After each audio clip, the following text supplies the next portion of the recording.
through a training regimen that was specific to their characters. We had them work with archery experts.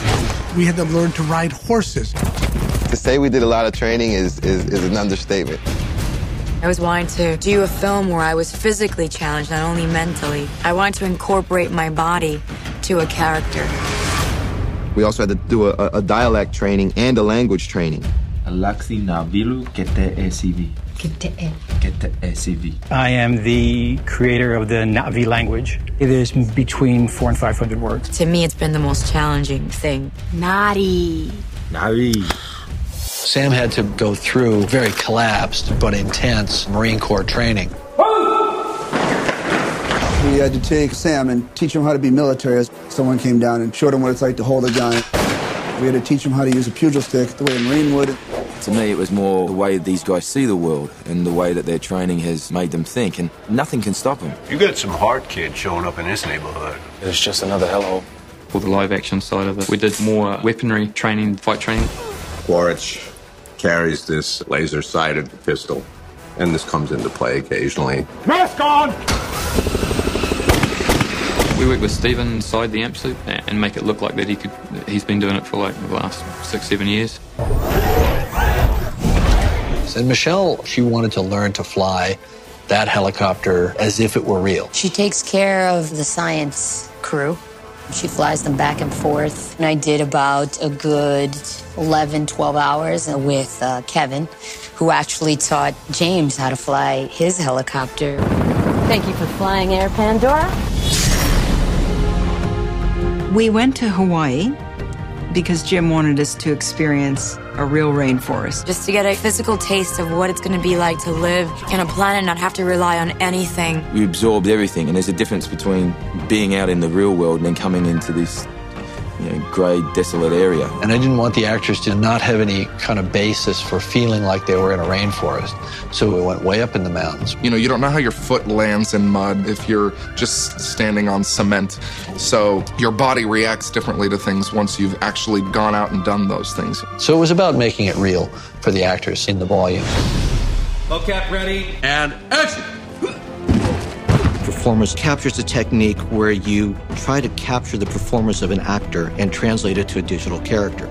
You put an actor in a suit with markers on the suit. We put you in a spatial volume. Using a lot of cameras all around to record the motions of all the markers. The computer is creating a real-time moving skeleton of you. From that skeleton, you now can drive a computer-generated character. The intent is to capture the entire performance of the talent. We're recording tons of high-definition reference so that we can really get those subtle nuances. What CGI technology does is it replaces prosthetics. Actors can now play any character that's designed in the computer without going through hours and hours of makeup. And what we get is their performance coming through the CGI character. Just like you would get Eric Stoltz's performance coming through in The Mask, you get Zoe Saldana's performance coming through in Neytiri. It's not just we're capturing emotion, we're trying to capture what's the intent of the actor. You have a strong heart, but stupid, ignorant like a child. We knew how to do bodies. Bodies were easy. We'd done bodies for years using motion capture technology. What we didn't know how to do, what was not known, was how to do the face with complete accuracy. We're drawing on the experience that we've had over the last few years doing characters like Gollum and King Kong, and just really trying to look at how you make a character not only look real, but also perform as a character in the film. We came up with this idea that we would actually have a little boom, kind of like a microphone, and instead of a microphone on the end of that boom, there'd be a little tiny camera with a wide-angle lens, and it would image the face while the actor was working. And that captures a series of markers on the face, and it real-time kind of figures out where those are moving and what shape they're in, and basically just figuring out how that skin has moved, it knows what shape it needs to be in. It's a very sophisticated system. Close-ups right on the eyes, everything's completely computer-generated, and we've got to have every detail and every lifelike quality to that skin and believability. I trusted you! Trust me now, please. Oh, God! Guys like you not be your happy! You will never be one of the people! We're always doing make-believe anyway, so pretending that nothing is everything is actually, I think, second nature to us. Run! Definitely run! We've got to just let go of all of the things that you thought was supposed to happen and just do it and let your imagination run. You're able to really dig into your character. You get so deep into this world that you start hearing, seeing, feeling Pandora. This is the first time that real-time performance capture has been employed in a direct filmmaking sense. This whole system has been set up to allow Jim, as a director, to walk onto the stage as if it were a live-action stage, pick up the camera, see his actors, see his characters, see his world. One of the ways we did that was by coming up with this virtual camera that allowed us to see in real time what was being shot in the performance captured stage. When Jim picks up that camera and he looks at the actor who's standing there right in front of him, what he sees is their CGI character. And when he moves the camera around the stage, what he sees is the world that that character is supposed to be standing in.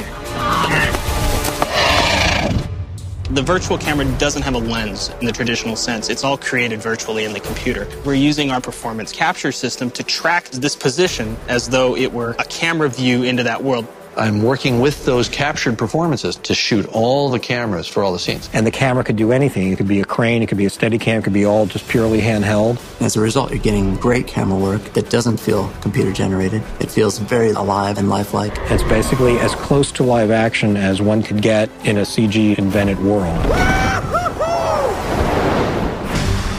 The goal was make a great movie. If you see it in 2D or you see it in 3D, that doesn't change. But if you so choose, you can see it in 3D and you can have a more immersive experience. Oh my God. The thing that's hardest to understand about all this is we actually created two completely separate camera systems that had completely different jobs. Playback, action. One was our virtual camera system to capture actors in a virtual environment. And the other one was to shoot live action actors and sets in 3D. The challenge for Avatar was develop a camera that could shoot 2D and 3D at the same time. No longer are you moving around 300-pound cameras when you have to shoot 3D. Jim can take a 3D camera system, throw it up on a Steadicam, hand hold it, get it into small areas, and shoot this movie with the same flexibility that he would shoot any 2D movie. But the result is one that is more engaging for the audience. Cut! Once we're done shooting a scene, you can just walk 15 feet away, get yourself into a pod, put on some glasses, and watch your scene in 3D. Once you see the 3D, it blows you away. That's it. You're lost in the world. There's no screen anymore. And